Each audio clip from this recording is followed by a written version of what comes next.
Meera, Vivan, I said, hating my voice. It sounded weak. Please don't push me away. I heard a short laugh on the other end of the phone. Meera, you're overreacting. I'm not pushing you away. I just need to do some things tonight, so I can't come over. What do you have to do? Sit there in your dark apartment and feel sorry for yourself? Because that seems like it's all that you do. I screamed the words in my head, but I managed to keep them in. I knew they would only hurt him. I'm not overreacting, insisted. You have grown more and more distant. I barely see you anymore. He heaved a sigh and I could hear a lot of background noise on the phone like he was tapping something against the counter. I'll see you tomorrow. You said that yesterday. Meera, I mean it. I'll see you tomorrow. Please don't give me a hard time, he said, weariness in his voice. I love you, I said, but I knew the words were just that, words. What good was love when it dripped through you and poured tears into your heart? Love you, he said absently and hung up. I looked at my phone for a long time before I placed it on the desk beside my manuscript. I scowled at the page, which was mostly empty. There were exactly two full paragraphs, the third one was half empty. The final sentence wasn't even completed. I dropped my head in defeat. It wasn't even that I was interrupted by Vivan's phone call mid-sentence.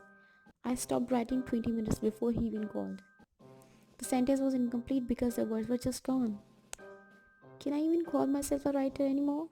I thought desperately, why am I even torturing myself with a book that won't sell?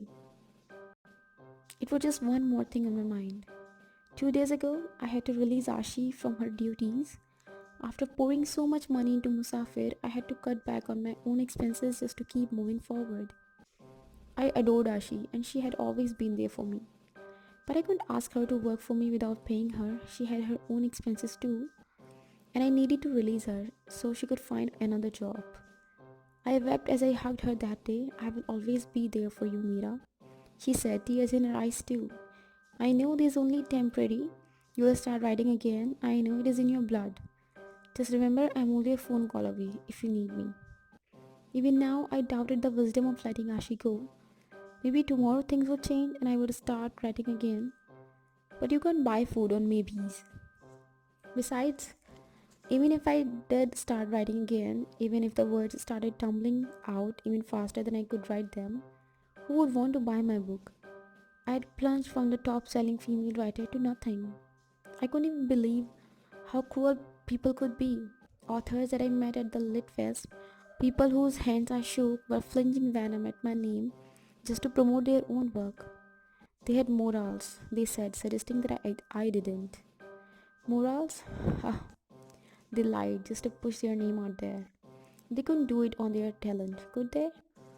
That's just me, Meera. I scolded myself. You're not that person. I picked up my phone again, needing to get out of the house and away from these destructive negative thoughts. I needed people around me. I climbed into my car and started towards Nisha and Kabir's place.